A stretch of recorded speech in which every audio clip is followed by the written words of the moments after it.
Moi, je suis ancienne nageuse, alors j'aime le milieu de l'eau, mais par contre, j'ai été un peu une ancienne nageuse un peu fatiguée, donc fatiguée des longueurs et de m'entraîner. Donc j'ai vraiment trouvé mon équilibre à travers le water polo, l'aspect convivial, l'aspect collectif, l'aspect uni. C'est un sport co. La natation, c'est plus un sport individuel, quoique il y a quand même dans un groupe un superbe esprit d'équipe.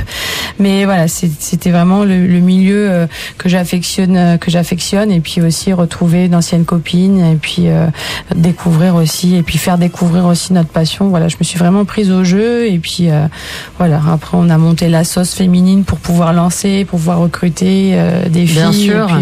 Et puis, c'est pas une discipline qui est présente aux Jeux du Pacifique, par exemple? Non, parce que après ça demande au niveau budgétaire, ça a quand même un coût, parce que c'est un sport co, donc c'est au moins 15 personnes à envoyer, et puis non, il y a juste la natation course et la natation en eau libre, et encore la natation course en fonction des pays où ça se passe. Enfin, pour les Jeux du Pacifique, ça a toujours lieu, mais par exemple au mini-jeux, vu que c'est des pays qui sont un petit peu moins développés, il n'y a pas forcément de piscine, donc c'est plutôt la natation libre, c'est-à-dire la natation en eau de mer qui est représentée.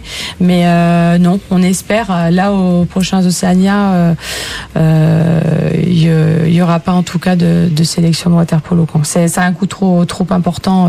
Dommage. Bah oui.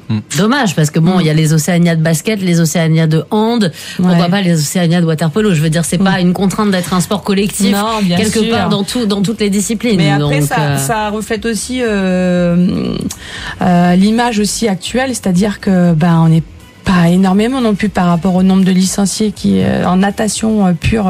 Il y a vraiment quand même un décalage, et c'est aussi pour ça que nous on essaie de développer ce sport, et que pour essayer un peu d'inverser la dynamique, enfin au moins de tendre vers la dynamique de la natation course, parce que c'est beaucoup plus dans les mœurs d'aller nager dans une piscine que de jouer au ballon. Et c'est puis, ça, ou même aller faire des longueurs à la BD. Voilà.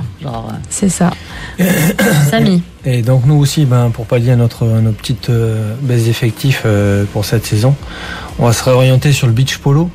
C'est-à-dire qu'au lieu d'être à 7 par équipe, on va être à 5 par équipe, et avec quelque chose de plus ludique, de plus rapide, qu'on va pouvoir développer en mer justement, par rapport à nos samedis après-midi. Et sur la ligue, on est en commande de nouveaux buts flottants, donc on va pouvoir développer ça. Et donc, peut-être des installations aussi un petit peu plus fixes, peut-être. Est-ce que c'est pas possible, ça? Il y a le centre d'activité nautique où on fait quelques tournois au niveau de la promenade Pierre Vernier. Ah oui. Okay. Là, donc là, il y a une installation flottante où on fera aussi des matchs de beach polo, comme disait Samy. Donc là, on fera de la com. Si vous voulez venir voir justement en milieu naturel comment ça se déroule un match.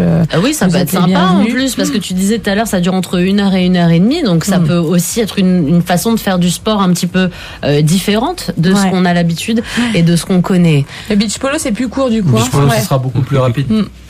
Okay. Ça permettra justement, on a besoin de moins de joueurs, on a besoin de moins de temps, et justement ça permettra à certains de s'y mettre et de découvrir sans forcément 1h30 de match. Quand on n'est pas pratiquant, ça peut être rude. Ah bah oui. Alors que là, avec le beach polo, justement, c'est un côté plus fun, plus ludique. Voilà. D'accord, j'ai compris aussi qu'il y avait un match qui allait bientôt se dérouler à Point-Bout, c'est ça, non? Ouais, c'est ça.